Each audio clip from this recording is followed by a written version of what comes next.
So we are reading 14 Lessons in Yogi Philosophy and Oriental Occultism. We are on lesson 10, the astral world, and we are getting ready for the guide that we left off on yesterday.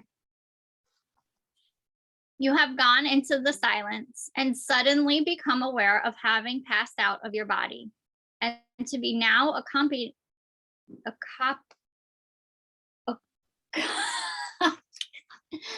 copying only your astral body.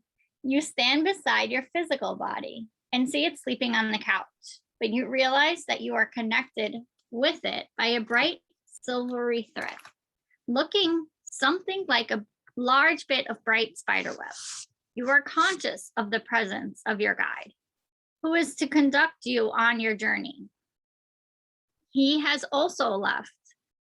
also has left his physical body and is in his astral form, which reminds you of a vapory something, the shape of the human body, but which can be seen through and which can move through solid objects at will.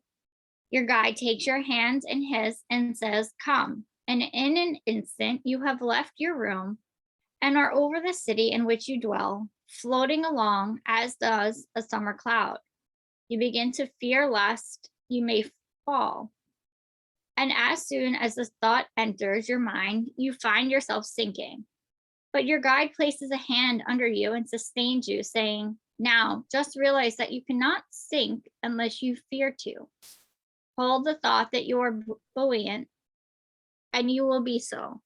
You do so, and are delighted to find that you may float at will, moving here and there in accordance to your wish or desire. You see great volumes of thought clouds arising from the city like great clouds of smoke, rolling along and settling here and there. You also see some fine vapory thought clouds in certain quarters, which seem to have the property of scattering the dark clouds when they come in contact with them.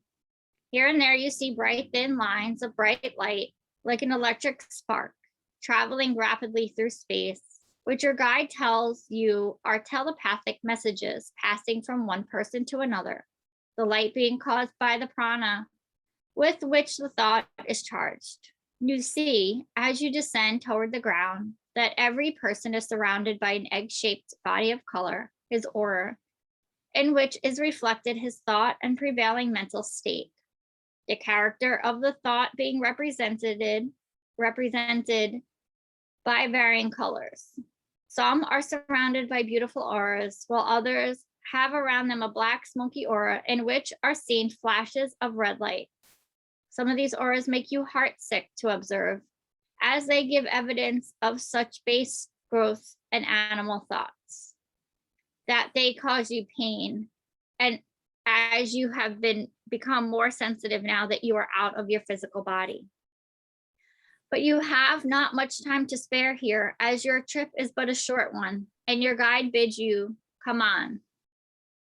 You do not seem to change your place in space, but a change seems to have come over everything, like the lifting of a gauzy curtain in the pantomime.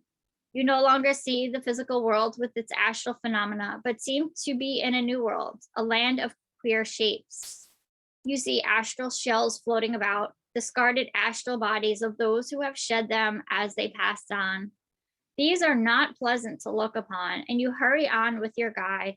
But before you leave the second anteroom to the real astral world, your guide bids you relax your mental dependence upon your astral body. And much to your surprise, you find yourself slipping out of it, leaving it in the world of shells. But being still concerned with it, being still connected with it by a silk-like cord or thread, just as it, in turn, is connected with your physical body, which you have almost forgotten by this time, but to which you are still bound by these almost invisible ties. You pass on clothes in a new body, or rather an inner garment of ethereal matter, for it seems as if you have been merely shedding one cloak and then another, The you part of yourself remains unchanged. You smile now at the recollection that once upon a time you thought that the body was you.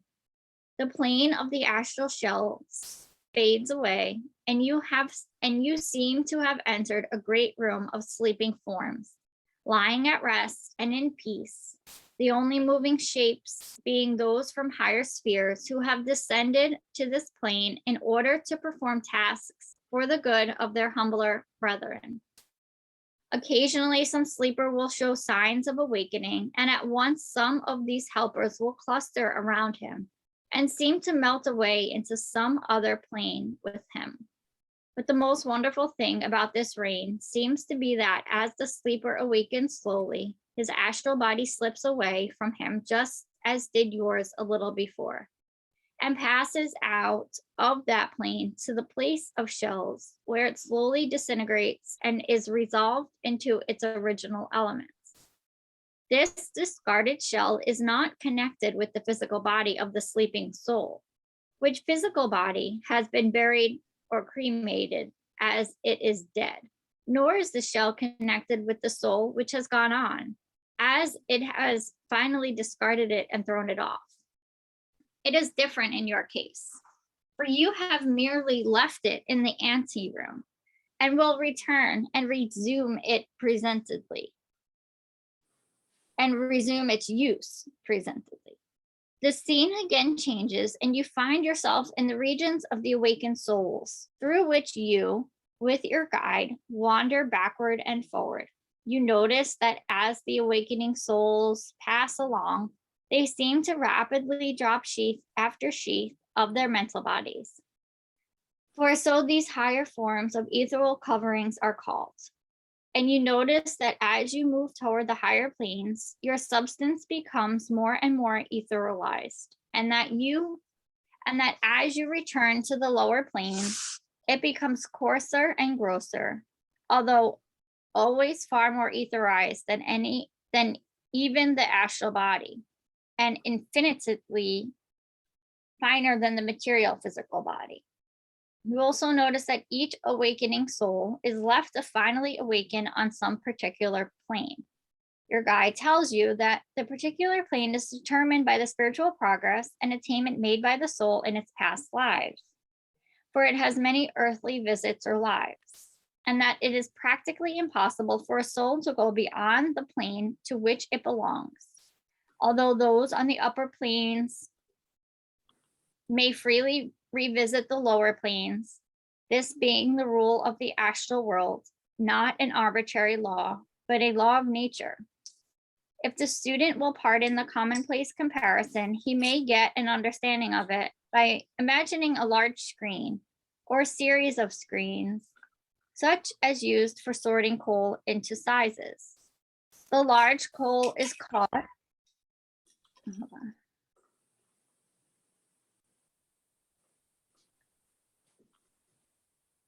The large coal is caught by the first screen, the next size by the second, and so on until the tiny coal is reached. Now the large coal cannot get into the receptacle of the smaller sizes, but the smaller sizes may easily pass through the screen and join the larger sizes if force be imparted to them. Just so in the astral world, the soul with the greatest amount of materiality and coarser nature is stopped by the screen of a certain plane and cannot pass on the higher ones, while one which has passed on to the higher planes, having cast off more confining sheets, can easily pass backward and forward among the lower planes.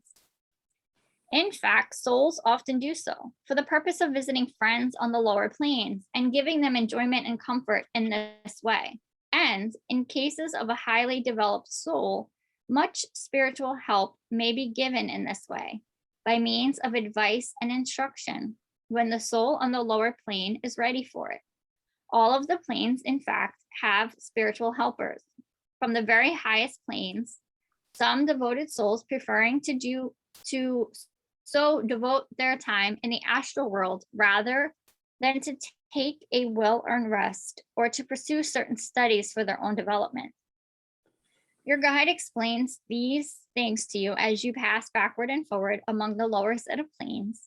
The reason you do not go higher will be explained to you by and by.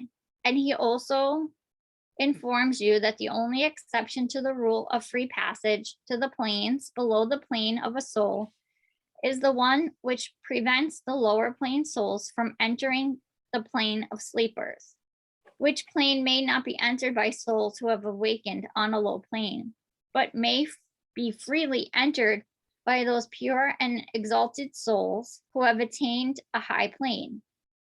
The plane of the chamber of slumber is sacred to those accompanying it, and those higher souls just mentioned, and is in fact in nature of a distinct and separated state, rather than one of the series of planes just mentioned. The soul awakens on just the plane for which it is fitted, on just the subplane of that plane which its highest desires and tastes naturally select for it. It is surrounded by congenial minds and is able to pursue that which the heart of the man has longed for during earth life. It may make considerable progress during this astral world life. And so when it is reborn, it is able to take a great step forward when compared to its last incarnation. There are planes and subplanes innumerable, and each finds an opportunity to develop and enjoy to the fullest the highest things of which it is capable at that particular period of development. And as we have said, it may perfect itself and develop so that it will be born under much more favorable conditions and circumstances in the next earth life. But alas, even in this higher world, all do not live up to their best. And instead of making the best of their opportunities and growing spiritually, they allow their more material nature to draw them downward, and they spend much of their time on the planes beneath them, not to help and assist, but to live the less spiritual life of the denizens of the lower planes, the more material planes. In such cases, the soul does not get the benefit of the astral world sojourn and is born back into just the same condition as the last earth life. It is sent back to learn its lesson over again. The very lowest planes of the astral world are filled with souls of a gross type, undeveloped and animal-like, who live as near as possible the lives they lived on earth. About the only thing they gain about the possibility of their living out their gross tastes and becoming sick and tired of it all, and thus allowing to develop a longing for higher things, which will manifest in a better chance when they are reborn. These undeveloped souls cannot, of course, visit the upper planes, and the only plane below them being the plane of shells and the astral subplane immediately above the material plane, which is often of the so-called anterooms of the astral world. They often flock back as near to earth as it is possible. They are able to get so near back to earth that they may become conscious of much that is transpiring there, particularly when the conditions are such that they are in harmony with their own natures. They may be said to be able to practically live on the low material plane, except that they are separated from it by a tantalizing thin veil, which prevents them from actively participating in it except on rare occasions. They may see, but not join in, the earth life. They hang around the scenes of their old degrading lives and often take possession of the brain of one of their own kind, who may be under the influence of liquor and thus add to his own low desires. This is an unpleasant subject, and we do not care to dwell upon it. Happily, it does not concern those who read these lessons, as they have passed beyond this stage of development. Such low souls are attracted by earth life on its lower planes, that their keen desires cause them to speedily reincarnate in similar conditions, although there is always at least a slight improvement. There is never going backward. A soul may make several attempts to advance in spite of the dragging back tendencies of its lower nature. but it never slips back quite as far as the place from which it started. The souls in the higher planes, having far less attraction for earth life and having such excellent opportunities for advancement, naturally spend a much longer time in the astral world. The general rule being that the higher plane, the longer the rest and sojourn. But sooner or later, the lesson is fully learned and the soul yearns for that further advancement that can only come from the experience and action of another earth life and through the force of its desires, never against its will, remember. The soul is gradually caught in the current, sweeping on toward rebirth and becoming drowsy, is helped toward the plane of the room of slumber, and then falling into the soul's slumber, it gradually dies to the astral world and is reborn into a new earth life in accordance to its desires and tastes, for which it is fit at that particular stage of its development. It does not fully awaken upon physical birth, but exists in a dreamy state of gradual awakening during the years of early childhood. Its awakening being evidenced by the gradual dawning of intelligence in the child whose brain keeps pace with the demands made upon it. We will go more into detail regarding this matter in the succeeding chapters. All of these things your guide has pointed out to you, and he has shown you examples of all things we have just mentioned. You have met and talked with friends and loved ones who have passed out of the body and occupy some of the planes through which you have passed. You have noticed with wonder that these souls acted and spoke as if their life was the only natural one, and in fact seemed to think that you had come to them from some outside world. You also noticed that while those on each plane were more or less acquainted with the planes beneath them, they often seemed in total ignorance of those above them, except in the case of those on the higher planes who had awakened to a conscious realization of what it all meant and knew that they were merely in a class working their way upward. Those on the lower planes seemed more or less unconscious of the real meaning of their existence, not having awakened to the conscious spiritual stage. You also noticed how few changes these souls seem to have undergone, how very little more they seem to know about these spiritual and occult, about things spiritual and occult than when on earth. You also noticed on the lower planes an old friend who in earth life was a pronounced materialist who did not seem to realize that he was dead and who believed that by some catastrophe of nature, he had been transported to some other planet or physical world, and who was as keen as ever for his argument that death ended all, and who flew into a rage with visitors from the higher spheres who told him whom they were and from whence they came, calling them rogues and impostors and demanding that they show something of their claimed higher spheres if they were realities. He claimed that their sudden appearances and disappearances were simply the physical phenomena of the new planet upon which they were living. Passing away from him in the midst of his railing at you for agreeing with the impostors and visionaries who, to use his expression, were little better than the spiritualists of the old world, you sadly ask your guide to take you to the higher spheres. Your guide smiled and said, "I will take you as far as you can go," and then took you to a plane which so fitted in with your desires, aspirations, tastes, and development that you begged him to allow you to remain there, instead of taking you back to earth, as you felt that you had reached the seventh heaven of the astral world. He insisted upon your return, but before starting, told you that you were still in one of the subplanes of the comparatively lower planes. You seemed to doubt his words, and like the materialist, asked to be shown the greater things. He replied, "No, my son, you have progressed just as far as your limitations will allow. You have reached that part of the other life which will be yours when you part with the body, unless you manage to develop still more and thus pass into a higher grade. Thus far you may go, but no further. You have your limitations, just as I have mine, still farther on. No soul may travel beyond its spiritual boundaries. I'm going to pause here.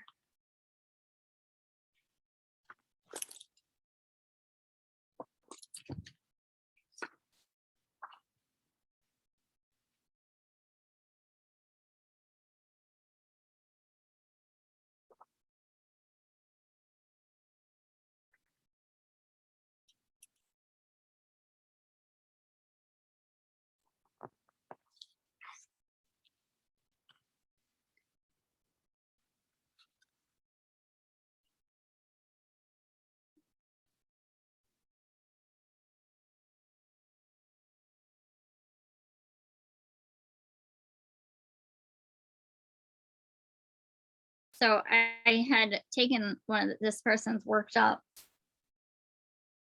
and I follow him on Instagram, and his post yesterday on Instagram, I'll read it to you. I don't know if I'll be able to share it on. It says, international travel is too complicated these days. I'm just sticking with astral travel. And I was like, here we are reading about it. This is one of those things where it's like, depending on what you believe in, I guess.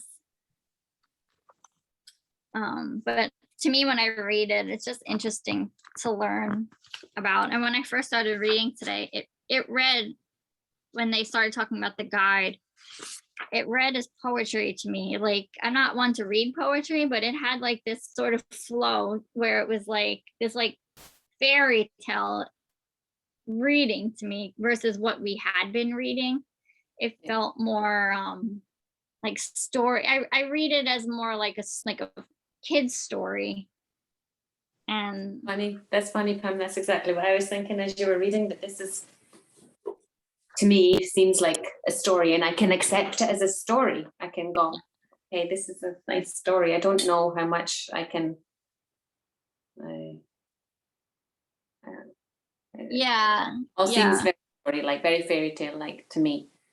But maybe that's because I'm only on a plane that allows me to think that, you know, because I don't have the desire to reach higher and higher up. I mean, all the things that we've read, when we read the sutras and it's always talking about the levels, I'm always like, I don't care what level I'm on. I have no desire to go to a higher level. I'm quite happy where I am.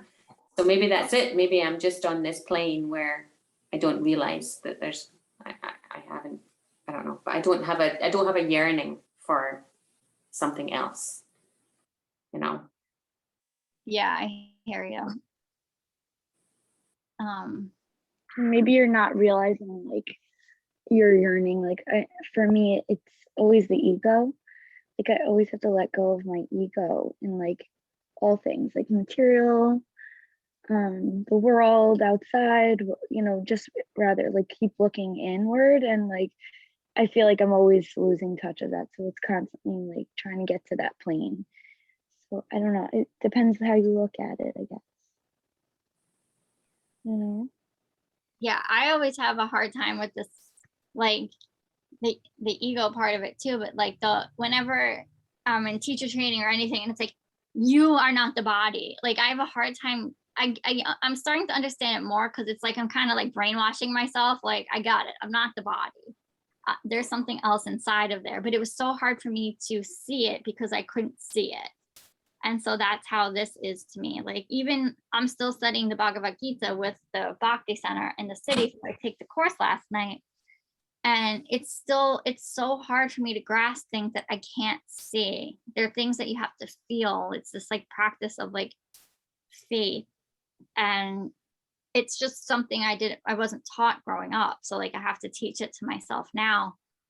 But reading these texts and just keep reading and studying them, I'm starting to understand more. Like, I get it. I think what they're trying to say is like, okay, I am not this body. There's something else inside of me that's who I am. I accept that. Hard because I can feel that. I think years ago I didn't. I know my brother told me that many years ago. Told me that there was God within me, And I said, let's add another O to that, and I'll say there's good within me. and that's where I can be. But now I think, I think I like to think of the divine within each person and within each thing, and that we're all one, like when you're out in nature feeling like you're part of everything, the same kind of way that everybody is and everything is. So we're all just a little drop in the ocean kind of thing. I like that. I like that analogy, and it feels good to me, and it feels right. I still feel though that if you just try to be a good person, that's all you can do. Yeah. Well, when you were just saying that, Try to be honest with yourself, with others, and do what's right because it's the right thing to do. Even sometimes that's the harder thing to do, but do what's right because it's the right thing to do. Then what else can you do? That's where I'm at, and I'm happy just being there. yeah. You know? I just feel like we forget all day long. Like when you were just describing that, I'm like, yeah, that sounds like a wonderful place to be. Like just remembering that we're just one drop when we're all together. But like the second you leave your house, you're like, get out of my way. I hate everybody. Don't cut me off. Or like you're joining whatever it's like maybe not we, but it's like I forget all day long. So like I forget, and then I come back every morning to this practice, and I'm like, okay, we are not the body. There's something bigger. I need to be a better person, or I want to be a better person. And then I go back out there, and it's like, and maybe it's not the need to be better. Maybe it's not like good or worse. Maybe it's just like I want to be a kinder person. I want to be a more patient person, and not label it better or worse.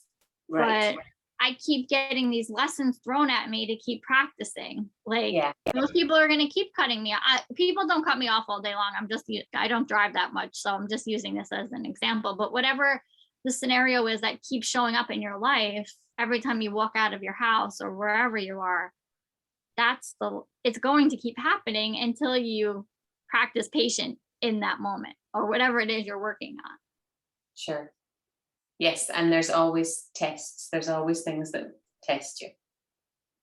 For sure. Oh, what I like about this whole astral or colors thing, like, I mean, this is pretty wacky stuff. And I think what it might like, and it came back down to this yesterday in class. It's like, it's just a matter of taking a moment to pause and really look at somebody. You don't have to see the colors around them, but just taking a moment to look at that other human being, even in the eyes. I mean, it's so powerful to look at another human being in the eyes.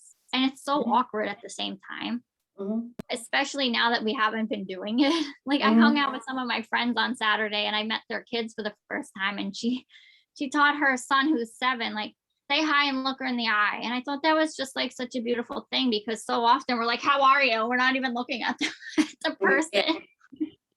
Yeah. Or giving them the Manhattan like once over, like head to toe, like checking them out. But like I look in that too. I look in the dog's eyes all the time, and I just stare at them, and I'm like, you could see their soul in their eyes. It is so creepy. It's beautiful. It's beautiful. But we don't really do that with other humans. So I get like what they're trying to say to us. Like I may never be able to see people's colors and everything, but when you really look at someone, you can see what's going on in them by just like their body language. And don't you get a feel for someone? Like you can meet someone briefly and just get a feel that they're a lovely person. There's something in their smile, in their genuineness, whatever it is. You just get a feel for someone. Well, maybe that's it. Because I've never, like when people say they feel energies and stuff, I don't know. But maybe that's what I'm feeling. Maybe there is an energy that you're feeling. You get a sense of a person. Maybe that's what it is. I couldn't say that it's an energy, but maybe that's what it is. I know that I'm going way back to the chapters on thought. I keep kind of go back and looking at that again, because that's real to me. Yeah. The thought is real. Being real things, and I keep thinking about that and kind of going back over it in my mind. That's where I can grasp and go, okay, this I can grip onto and really try to understand, that you can even send thoughts out. I get that feeling. I mean, that's why I think you remember you said you walked into Revolution and you just knew. Yeah. There's thoughts in that place. There's the real things of thoughts, the energy of thoughts, and it's all like-minded people that you're there with, and that's what makes the space beautiful. And so there's a gathering of those thoughts that just make it a special place. And then there are places that you go into that you don't feel that. Yeah. So I do. Well, I'm even thinking about and that's why our thoughts have to match our words, because when we say something that we don't mean, like Satya, our truth, people can feel it because it's the power. So I imagine your classroom energy is so beautiful, Jackie, because you're so passionate about your students and your career. But I would imagine students and other people come at the parents, everyone comes into your classroom and have that same experience that we have at Rep. But some teachers, they're thinking negatively, but talking. And so you walk into a classroom and people feel it. And it's and kids feel it. Kids feel it. Kids and then feel it. Yeah. And that, so we gotta be mindful that we are saying what our truth is. Right. And that's not easy. The thought is more powerful than what we're saying. Yes. I agree with you. And I think even just the thoughts that we say to ourselves, because that's where I probably have more work to do. It's easier for me to project kindness and do things out for other people, but the thoughts that you say to yourself have to be true. You have to really mean what you say to yourself as well, which is a little harder. That's where it all begins too. What we say to ourselves that really changes what we say to others. Mm-hmm. Yeah. And what we allow people to say to us too. Yeah. I have to set pretty strong boundaries. Yeah, absolutely. And to be truthful. I just spent when I was at home, my sister was at home as well. She lives in Texas, but she was also at home. Oh, that's so nice. It was great. But I have to be if I'm really honest with myself, I don't have a really honest, truthful relationship with her and I wish I did, but I don't, because I stop myself saying a lot of things because I know it will cause a fight. I know I know where it's going to go. And so I keep a lot of my thoughts to myself. So it's not that I say things that are untrue, but I can't be completely honest because I just know that it will cause. She's a very dramatic person and, very strong emotions. And it's just the way it has to be to keep the peace.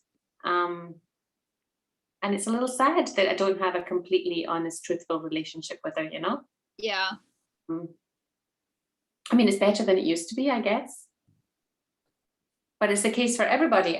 We all kind of walk a little bit on eggshells to make sure that things stay calm, I mean, not all the time. Not all the time. She's so much fun. She's got so much energy and she's so much fun. But you just have to be careful. Yeah. Which is a little bit of a shame, I just feel like it's not a really honest relationship. Yeah. And then you have an honest relationship with someone and you see how beautiful it is. It's not a perfect. No. It's not a perfect. It's not a calm.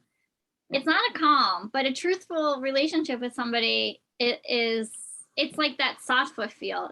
It's got a little bit of tamas and rajastic in it, but you're more toward here. Whereas when you have these untruthful, you're swinging that pendulum because it can be really good or it's really bad. And you're trying. Yeah, I think that's why communication is so important with any type of relationship. With your boss, with your partner, your family, anybody. But you got to pick and choose your battles too. Some people aren't willing to hear the truth. That's for sure. Yeah. Family's hard. That's why I don't talk to mine. All right, let's do some breath work and meditate for today.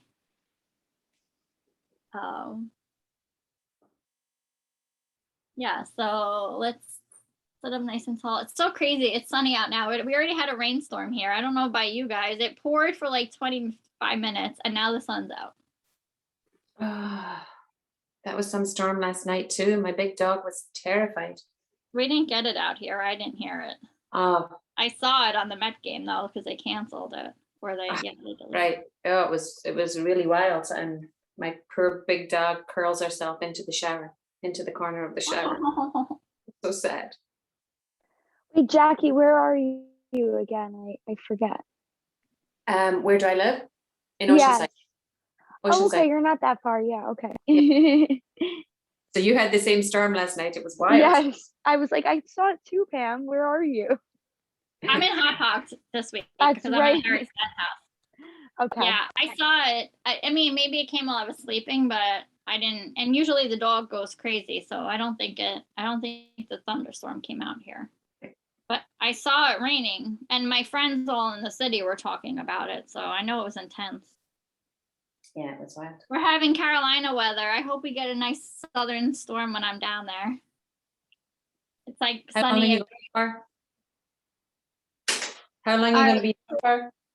What? How long are you going to be there for, Pam? Almost 2 weeks. I think like 12 days. Nice. So nice. Yeah.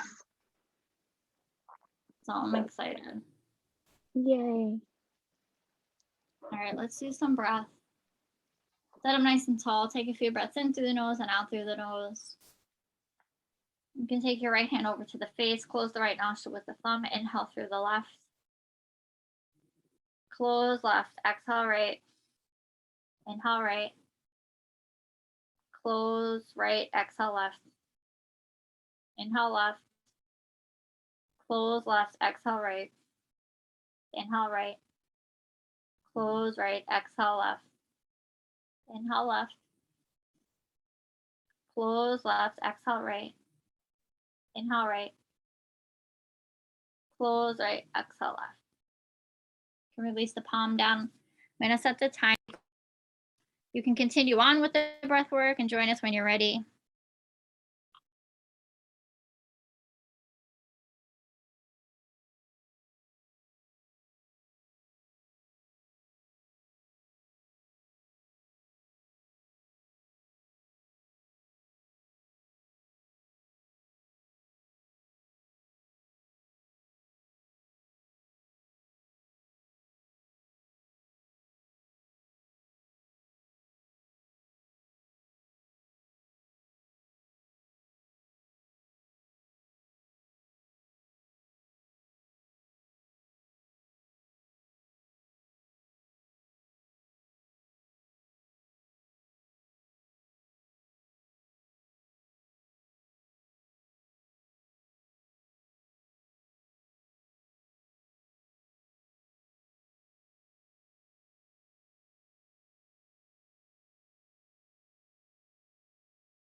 Bringing hands to your heart.